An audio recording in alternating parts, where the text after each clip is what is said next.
Pak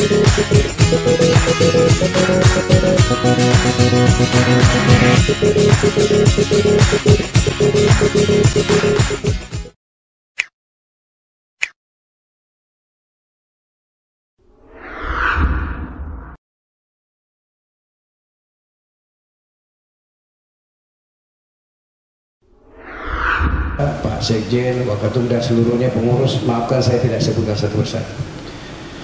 Pertama, saya sepakat dengan pikiran bahwa alasan pertama, alasan filosofis ya. Ini pemekaran itu ya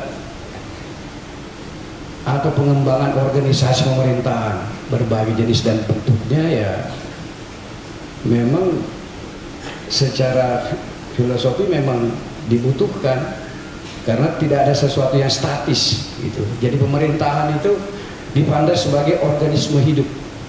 Jadi pemerintahan itu sebagai organisme hidup. Karena dia sebagai organisme hidup, maka dia memang harus bergerak dinamis. Jadi seperti dicontohkan tadi oleh Pak Prof. Doli, jumlah penduduk misalnya, tumbuhnya pusat-pusat pertumbuhan baru kata Amsil, Pak Ketum, dia lainnya.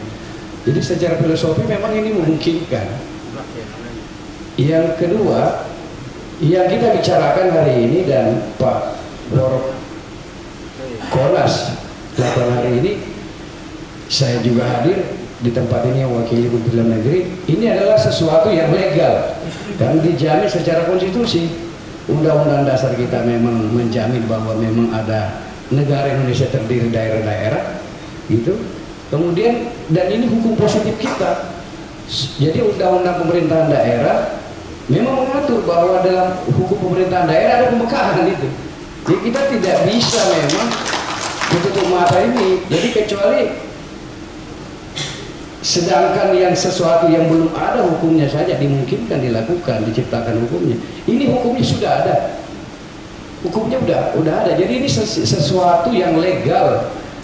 Baik alasan konstitusional dan jadi kita berkumpul di sini berkumpul dalam lindungan konstitusi dan undang-undang dasar. Jadi sesuatu yang kita bertemu berdialog tentang hal ini sesuatu yang legal.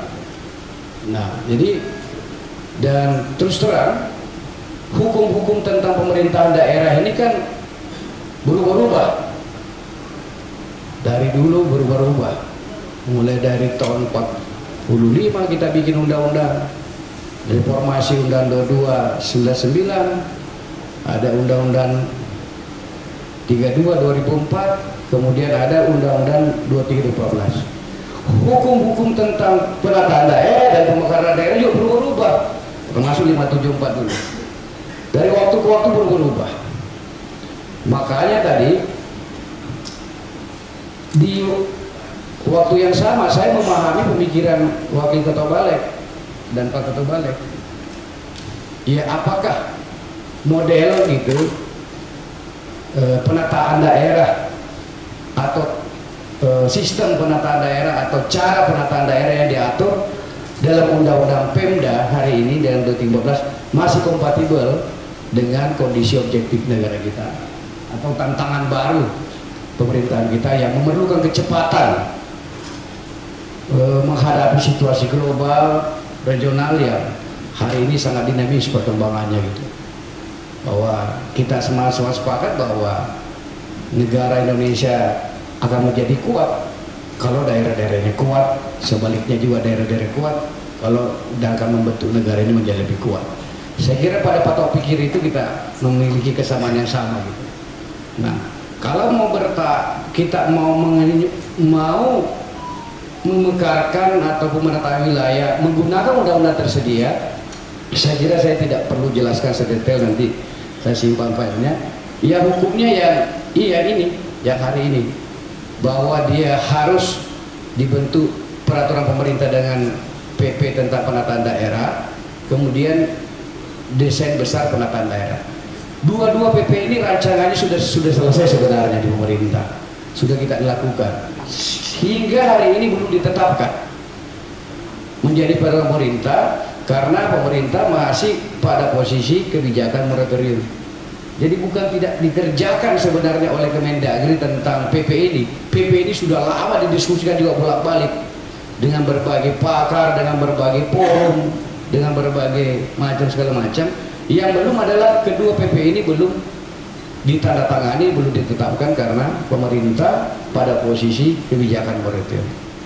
Mengubah kebijakan moratorium tentu bukan wilayahnya Dirjen, terlalu kecil Dirjen. Ini wilayah politik negara, dan Bapak Ibu semua yang tergabung dalam forum Porkonas ini saya tahu memiliki kemampuan, memiliki kapasitas untuk membicarakan hal ini dengan tentu Bapak Presiden, Wakil Presiden sebagai pimpinan pemerintah tertinggi di Republik Indonesia. Sama dengan dulu ketika beliau waktu Ketua Komisi 2, pemerintah ngambil putusan untuk pemekaran 4 provinsi, dan dalam tempo yang sesingkat-singkatnya 3 bulan, tidak salah 4 bulan, hanya 3 bulan beliau bisa selesaikan. Jadi saya kira ini sesuatu yang wajar untuk kita dialogkan. Jadi alasan-alasan objektif dalam sebuah negara yang berbasis kepulauan, penyebaran penduduk yang tidak merata, pertumbuhan sumber daya antar wilayah yang tidak sama, kemudian ada soal-soal keadilan ekonomi, ada soal-soal keadilan politik, distribusi aset-aset negara. Saya kira banyak sekali pertimbangan-pertimbangan sosiologis dan empirik yang bisa menjadi alasan sebuah pemekaran. Kebetulan saya diberi kesempatan oleh Bapak Presiden melalui Pak Menteri Negeri memimpin 2 daerah pemekaran. Tahun 2020 saya diberi kesempatan memimpin Provinsi Kepri, jadi penjabat gubernur Kepulauan Riau, dan terakhir ini sebelum di Sulsel di kampungnya saudaraku Pak Tamsil, saya penjabat gubernur Sulawesi Barat. Dua-dua pemekaran tahun 2022, 22 tahun yang lalu. Iya, dua-duanya maju. Bahkan ada daerah yang dulu sebuah desa pulau kecil namanya Lingga, ibu kotanya itu Daik, kampung kecil itu, desa kecil. Bagaimana Lingga itu pulau kecil, 4 jam naik perahu kita ke sana. Kebetulan saya sering ke sana. Dulu Pak Haji Daria bupatinya itu 10 tahun saya bolak-balik ke sana itu. Bisa kok daerah-daerah seperti. Jadi kami lihat daerah yang maju dan berkembang.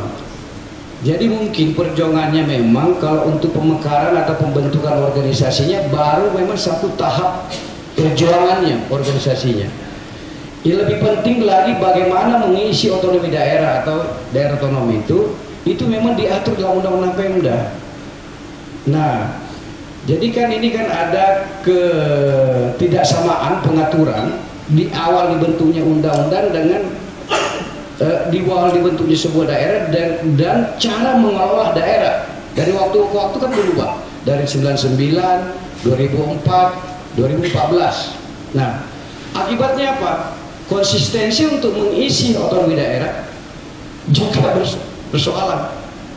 Yang tadi mungkin sedikit gambarannya sudah disampaikan oleh Pak Dr. Sofyan sebagai orang praktisi pemerintahan.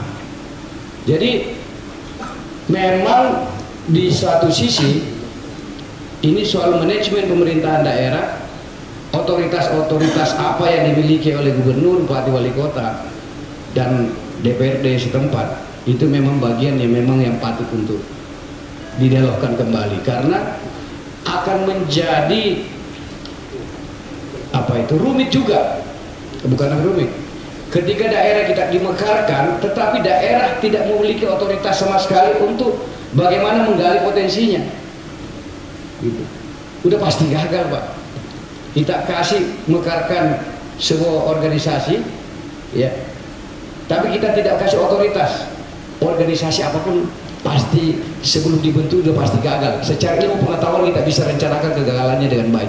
Udah dimekarin tetapi tapi tidak dikasih otoritas.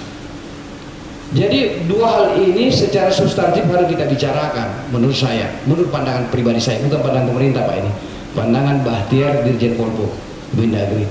Kebetulan saya juga ketua umum masyarakat di pemerintah Indonesia, saya yang ganti Prof. Rasid, jadi saya mengerti Saya memahami secara pengetahuan dan konseptual apa yang Bapak Ibu maksud tentang makna penting dengan pemekaran dan otonomi daerah. Saya kira itu beberapa poin penting. Jadi intinya kami Kementerian Dalam Negeri, mewakili Bapak Menteri Dalam Negeri, menyambut baik adanya forum ini, menjadi sangat baik. Kenapa? Tadi setelahnya Pak Doli, ini jembatan. Jadi sangat bagus memang kalau ada kaum cerdik pandai atau ada orang-orang yang memiliki kompetensi memang membicarakan ini, sehingga kita mendialogkan itu menjadi lebih orisinil, lebih objektif, lebih transparan, terbuka. Jadi Kornas kami sambut dengan gembira sekali, Pak. Ada tokoh-tokoh yang sangat kita hormati dari Sabang sampai Merauke, dari Miangas sampai Rope, yang bergabung di forum ini, baik yang tertulis dalam kepengurusan maupun jejaring organisasinya di daerah. Kami tahu ini adalah jejaringan tokoh-tokoh banyak sekali, dan soal ini saya pikir memang menjadi bagian yang harus kita bicarakan. Jadi membicarakan pemekaran sama dengan pikiran tadi Pak Ketum bahwa, atau Pak Wakil Ketua DPD, bukanlah untuk kepentingan para pengurus DOB, tapi kepentingan kita memastikan bahwa negara kita ini maju berkembang, memastikan bahwa negara kita bisa survive dan bisa menyelesaikan perubahan dinamika lingkungan pemerintahan baik lokal, regional maupun global. Dan soal pemekaran adalah salah satu cara kita mengelola negara ini untuk maju lebih baik sesuai dengan tantangan baru dari waktu ke waktu. Saya kira tidak banyak yang dapat disampaikan. Prinsipnya ucapkan selamat Bapak Ibu semua. Sekali lagi kami mengaturkan banyak terima kasih, dan maafkan kami kalau mewakili Bapak Menteri Dalam Negeri tidak mampu menjawab semua apa yang Bapak Ibu pikirkan, tapi kami sangat terbuka untuk berdialog, berdiskusi tentang hal dimaksud. Terima kasih. Wabillahi taufiq hidayah. Assalamualaikum warahmatullahi wabarakatuh.